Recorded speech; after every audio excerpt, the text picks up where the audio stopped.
How are things on the West Coast? I hear you moving real fine. You wear those shoes like a dove. Now strut those shoes. I think it's compared to our first two records, a lot more expansive and a lot more deliberate. You know, I think once the songs were written, you know, we kind of knew exactly what was going on with them. You know, each individual character that each song possessed, and having Rich Costey come in and co-produce made it very easy to translate, you know, the feeling of the song to the, you know, to having it translated to where it was conveyed on the record. And like I said, it was a little more, a lot more deliberate. You know, we kind of knew, you know, what we wanted to go for this time, as opposed to, like, you know, when we went in to do our first album, you know, the only point of reference we had was, you know, live performance locally, you know, in New York, aside from doing a little bit of traveling outside of the area. You know, and this time, you know, we had toured the world, you know, twice around and made 2 records. So there's a lot more experience, too. We were a lot more comfortable and confident.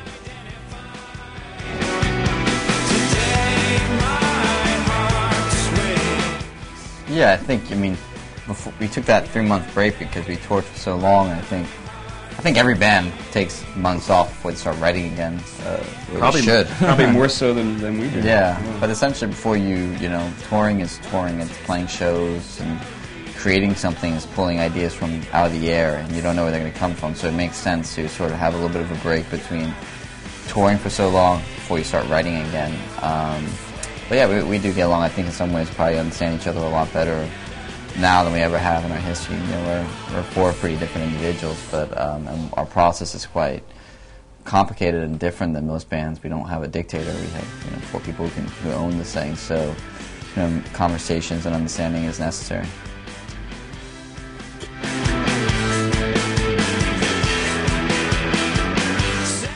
I think we're pretty, you know, always acutely aware of what song's going to leave off our record, but just sequencing in general is very important in the whole.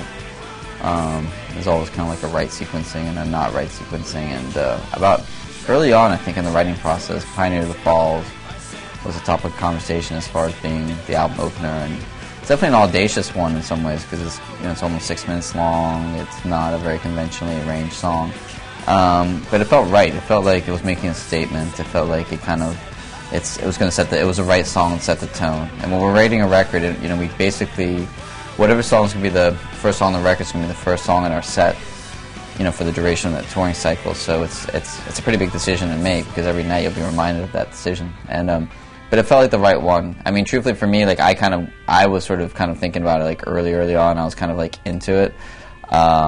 It just has like the moment it starts, it just feels like you know the song is beginning, and it's setting the tone, and it feels like Pioneer Falls kind of sets the tone for the record. It doesn't summarize the record, but it sets the tone for it.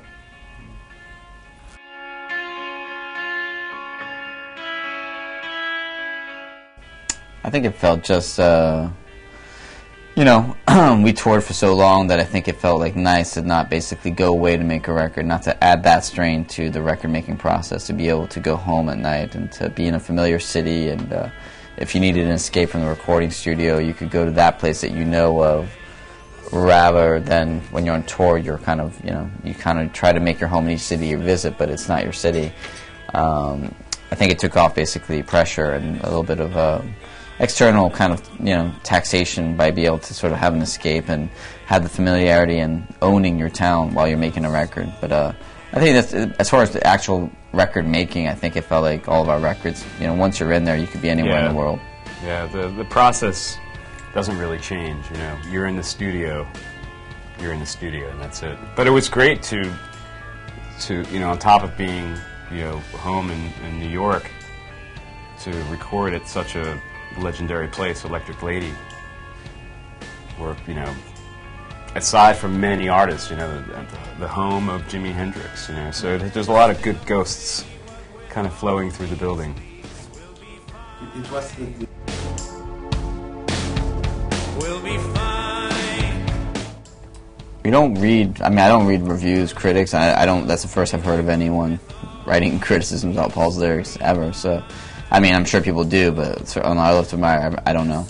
I don't know what the criticisms would be. I've never heard them, and that's not really for us to care about. We don't care about what people write about, or it's fair game. People can write and discuss things, but that's for other people to read. It's not for us as a band to really care or worry about. We do our own thing, and I think a true good artist doesn't really, if they're going to keep doing what they do at their own sort of, that for their own pleasure, they kind of ignore anything outside of that. They basically have to do things that pleases them and just keeps going forward. Everything, once it leaves your hands, it leaves your hands. People can say what they want, but you have to care about the things that are within your hands. Straight into my heart, girl. Absolutely. Hopefully, Early next year. early next year, yeah. It's being planned. Nothing confirmed, but as soon as we have dates, they'll be posted on our website. And it's going to happen, just as a matter of some, logistics to be worked out. But I think, speaking for the whole band, we couldn't be any more excited to finally get to go to South America.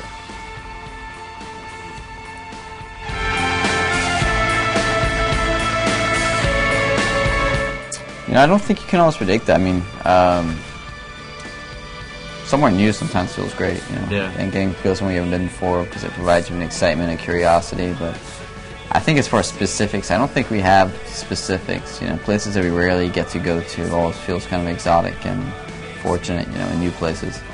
I think in the cycle too, if it's flowing right, and you hit Germany at the right time, you're excited to be there. Yeah.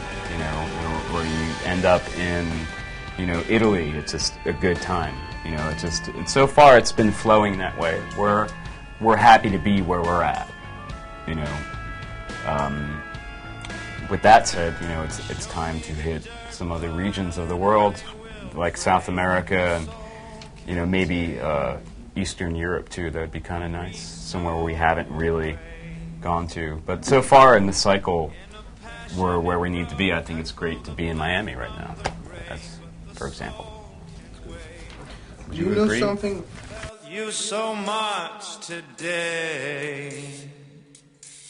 Good wine there, Chilean wine.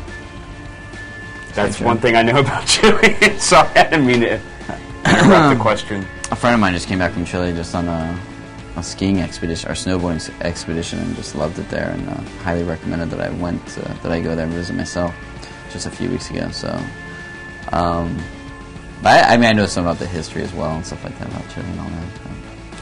I've met, living in Miami for such a long time, I've met quite a few Chileans over the years, and I found them to be just very interesting. Once you, live in an area that has many different Latin American cultures and nationalities, you get to learn the minute differences or the big differences, between the different countries and nationalities. And there was a couple people over, my life over time that I met that were from Chile that were very interesting, very highly artistic.